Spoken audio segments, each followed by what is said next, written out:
లాలి పాటలతో నలుగు పెడుతూ స్నానాలు చేపిస్తున్న అమ్మమ్మ లేక నానమ్మ. నాన్న భుజం ఎక్కి మమ్మల్ని మోసుకుంటూ మాకు లోకం చూపించిన నాన్న. మా వెంట స్కూల్ బస్సు వరకు వచ్చి స్కూల్కు పంపించి సాయంత్రం స్కూల్ బస్సు వచ్చే టైంకి మా స్కూల్ బస్సు కోసం ఎదురు చూస్తూ బస్సు రాగానే మమ్మల్ని జాగ్రత్తగా ఇంటికి తీసుకెళ్ళి కాళ్ళు చేతులు కడిగి డ్రెస్ మార్చి తినడానికి తాగడానికి ఇచ్చే అమ్మ. ఆ రోజులు ఏమయ్యాయి? అమ్మ నాన్నలతో మా అనుబంధం జన్మజన్మలకు జ్ఞాపకం ఉండేదంతా తీయగా మధురంగా ఉన్న రోజులు. అమ్మమ్మ నాన్నమ్మ తాతలతో గడిపిన మధుర క్షణాలు ఎందుకు అంత త్వరగా అయిపోయాయి? కాలచక్రం గిర్రను తిరిగిపోయిందో తెలియకుండానే రోజులు జరిగిపోయాయి. కరోనా ముందు జీవితం కరోనా తర్వాత జీవితంలాగా మారిపోయింది.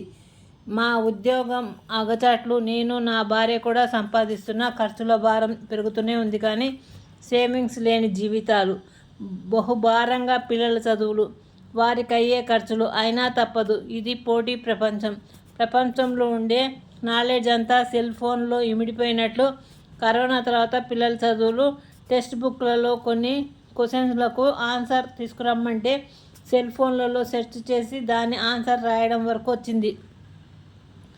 ఆన్సర్లు రానివన్నీ సెల్లో, ల్యాప్టాప్లో, కంప్యూటర్లలో, నోట్బుక్లలో సెర్చింగ్ చేయడం, ఆన్సర్ కనుక్కొని హోంవర్క్ రాసుకుని బట్టి పట్టి చెప్పడంతో సరిపోతుంది పిల్లల జీవితం.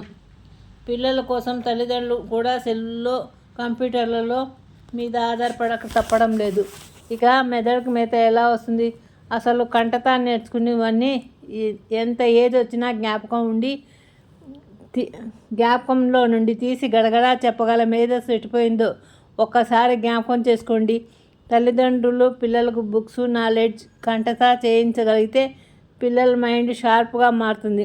జ్ఞాపక శక్తి పెరుగుతుంది. ఏ విషయమైనా సాల్వ్ చేసుకునే శక్తి పెరుగుతుంది.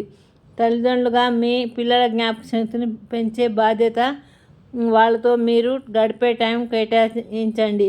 పిల్లల బుర్రలకు చదువుల మీద పదును పెట్టండి. గుడ్ నైట్ పిల్లలు. నా కథలు నచ్చినట్టు లైక్ చేయండి, షేర్ చేయండి, సబ్స్క్రైబ్ చేయండి. గంట సింబల్ నొక్కండి. నా కథలు నోటిఫికేషన్గా వస్తాయి.